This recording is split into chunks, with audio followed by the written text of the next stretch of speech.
अभी आज आपने स्ट्रीम के स्टार्टिंग में जो आपने बताया स्वॉट एनालिसिस, उसी के मुतालिक मेरा सवाल था कि मैं जहाँ पे बिजनेस स्टार्ट करने वाला हूँ, फास्ट फूड का बिजनेस, वहाँ पे मतलब कुछ छोटे छोटे मतलब जो ऑलरेडी जो जिनका बिजनेस सेट है और वो फेमस भी है और उनके यहाँ पे फास्ट फूड अच्छा भी, और वहाँ पे एक दिन में 5-5 हजार कस्टमर भी आते हैं और उनकी मतलब सेल्स भी अच्छी होती है, ठीक है। लेकिन वो प्राइस, उनका जो प्राइस जो है, प्राइस वो बहुत कम रखते हैं, मतलब 10 रुपये, 15 रुपये, 20 रुपये ऐसा प्राइस रखते हैं। अब मैं उनसे अच्छा मतलब स्टार्ट करना चाहता हूँ, कुछ वैल्यूज देना चाहता हूँ, लग्जरी एस्पिरेशनल वैल्यू कुछ भी देना चाहता हूँ। अब मैं उनसे कम्पीट कैसे करूं, मतलब उनकी मतलब वो जो दे रहे वही प्राइस से अगर मैं सेल करूंगा मेरे प्रोडक्ट, तो मैं कैसे उनसे कम्पीट कर पाऊंगा?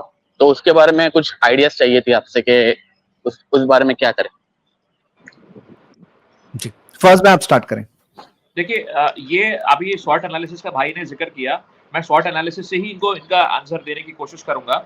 भाई, आपने बोला कि आपके जो कॉम्पिटिटर्स हैं वो अपना प्राइस बहुत लो रखते हैं और वो उनके पास 5-5 हजार कस्टमर डेली का रहता है, आता है, उनके फुटफॉल है और वो वॉल्यूम पे खेलते हैं। आपके कहने का सीधा मतलब ये है जी, है ना भाई? जी भाई, जी, वॉल्यूम पे आप खेल। कौन बोल रहे हैं कि आप वॉल्यूम पे खेलो? आप प्रोडक्ट पे खेलो, प्रोडक्शन पे मत खेलो, प्रोडक्ट पे खेलो। आप समझे डिफरेंस दोनों पे?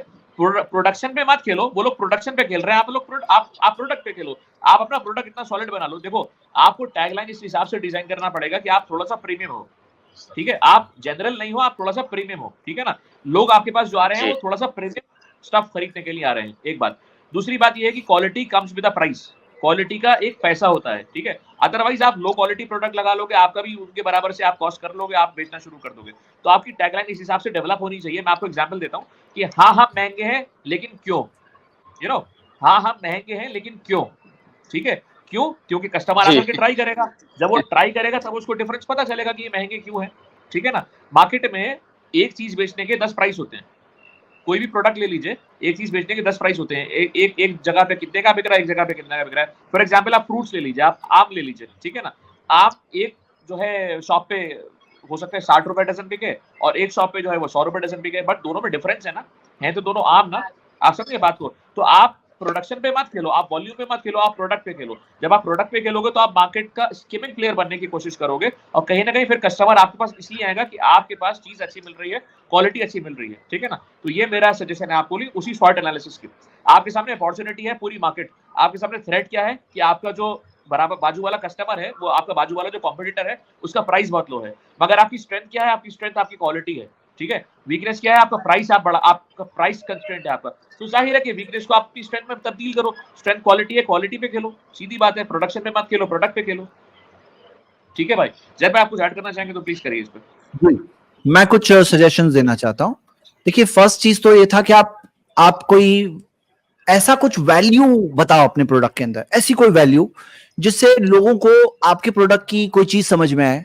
जैसे मिसाल के तौर पे चाहे टेस्ट हो, अगर आप बोल रहे हैं फूड आइटम है, या क्वालिटी, या आप बोल सकते हैं हम लोग अपना ब्रांडिंग भी, आप उसमें प्रमोशन भी इसी चीज पे कि हम लोग कुकिंग ये ऑयल में कर रहे हैं, हम लोग इस चीज में कर रहे हैं, ऐसा कुछ अपने आप को हाइजीन भी दे सकते हैं। हाँ, हाइजीन का फैक्टर बना सकते हो। मतलब कुछ उनकी वीकनेस जो आपकी स्ट्रेंथ हो सकती है, आप देखो कि आप जैसे क्या यूनिक फीचर है, कुछ वैल्यू प्रोपोजिशन लाओ।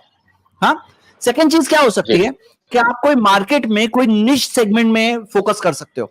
जैसे मिसाल के तौर पर मान लो कि वो सबके लिए बेच रहे हैं, तो आपने बच्चों के फोकस बना दिए, स्कूल्स के फोकस कुछ बना दिए, हाँ, या लेडीज को जो जैसे कुछ चीजें चाहिए होती चटपटी वगैरह, आपने उनके ऊपर फोकस कुछ बना दिया। कोई निश मार्केट ले लिए, यानी अगर आप सब चीज में कंपीट नहीं कर सकते हैं तो एक निश सेगमेंट के आप बोलते हैं आप स्पेशलिस्ट बन गए कि मैं ये चीज का स्पेशलिस्ट हूं, मैं ये चीज बेच रहा हूं, इस सेगमेंट पे फोकस कर रहा हूं।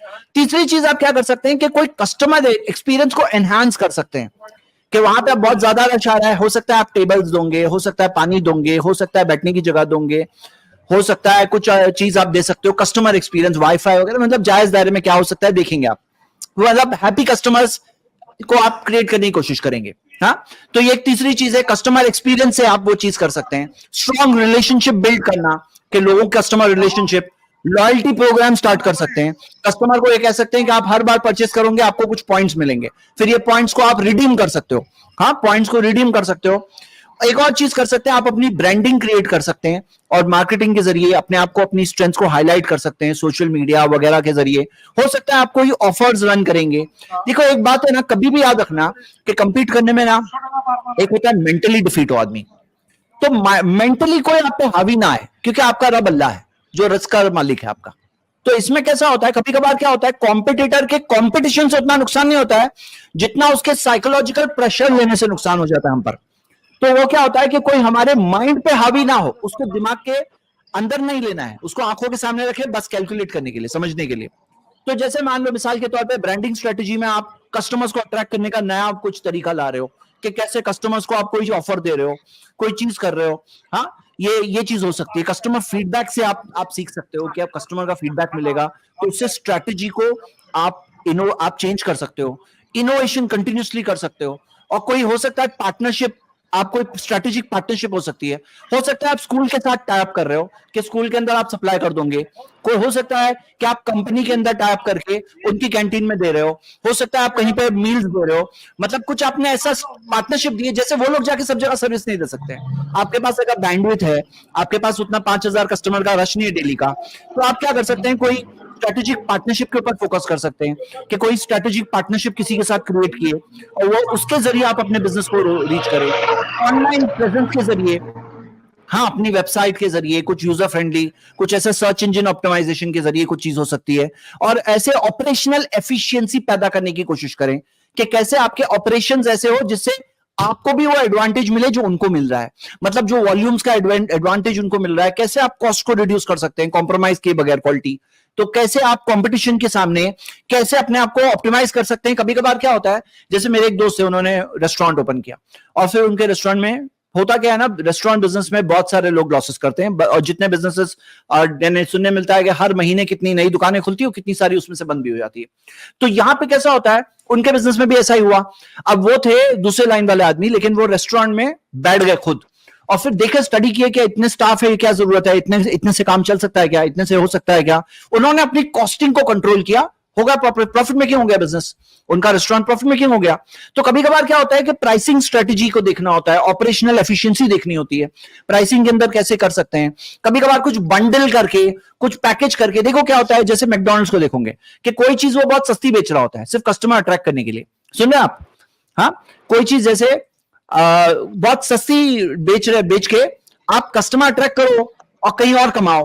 कोई चीज कॉस्ट टू कॉस्ट बेचो सिर्फ इसलिए कि ये है मेरा सिर्फ कस्टमर लाने के लिए, बाकी मैं कमाऊंगा वो आइटम पे, मैं इससे कमाऊंगा नहीं, ये सिर्फ कस्टमर अट्रैक्ट करने के लिए है। ये नहीं, अब ये ऐसी प्राइसिंग स्ट्रेटेजी कुछ बना सकते हैं, ऐसी 10 आइडियाज है और उसके जरिए आप करो। देखो, आप देखोगे फ्रूट मार्केट की जो फर्स्ट मैंने मिसाल दी है, अब एक सेलर बेच रहा है 100 रुपए किलो, दूसरा बेच रहा है 120 रुपए किलो और तीसरा बेच रहा है 130। अब हर किसी का अपनी बॉडी लैंग्वेज, कॉन्फिडेंस, ये है माल हमारा ऐसा है, देखो टेस्ट कैसा है, इतना फ्रेश माल है, ये वो अपने कॉन्फिडेंस से सेलिंग आप उसे बेच सकते हो, हलाल सही तरीके से सच बोल के। हाँ, इंशाल्लाह।